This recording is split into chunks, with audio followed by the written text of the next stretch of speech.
La demoiselle en bandeau noir, qui brode à l'aube et brode au soir, toujours à la même fenêtre, est assise derrière un écran vert et regarde la rue et le temps gris d'hiver de son fauteuil bourré de laine et de bien-être.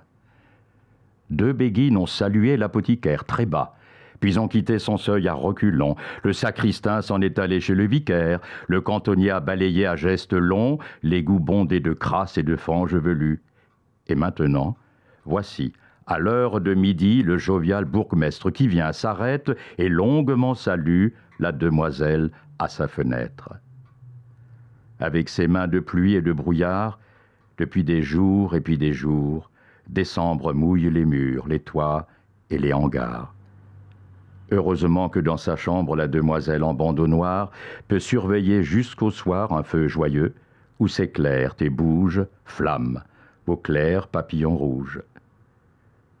Elle aime vivre et s'isoler ainsi, dans la tiédeur et dans l'ennui, tandis que son grand chat ronronnant d'aise auprès d'elle sur une chaise la regarde qui lentement marie, avec ses maigres mains, une fleur jaune au liseron carmin de sa tapisserie.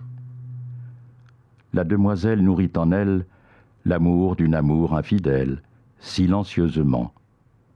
Seul le curé qui la confesse connaît sa faute et sa faiblesse. Et quel bourreau fut son amant! Il n'en parle jamais, bien qu'ils y pensent avec tristesse ou violence, quand le prêtre les dimanches s'en vient parler de tout, parler de rien, jusqu'au moment où, dans l'ombre et la brume, le premier réverbère au bord du quai s'allume. La demoiselle en noir s'est lentement flétrie, a recompté dans son âme tous les jours qui lui furent douceur et menterie, et qu'elle aime et déteste toujours. Elle a beau se blottir dans son coin tiède, l'ombre de ses regrets et de son deuil obsède, même l'heure où le soleil glisse sur son front las. Tel qui passe par la ville peut croire qu'elle guette du haut d'un morne observatoire depuis des ans quelqu'un qui ne vient pas. Et quand la demoiselle aura compté ses peines, combien de fois, au long des ans et des semaines, et que son chat malade et importun, un soir, aura fermé ses yeux défunts, certes, implorera-t-elle le sort pour qu'il l'étende à son tour dans la mort.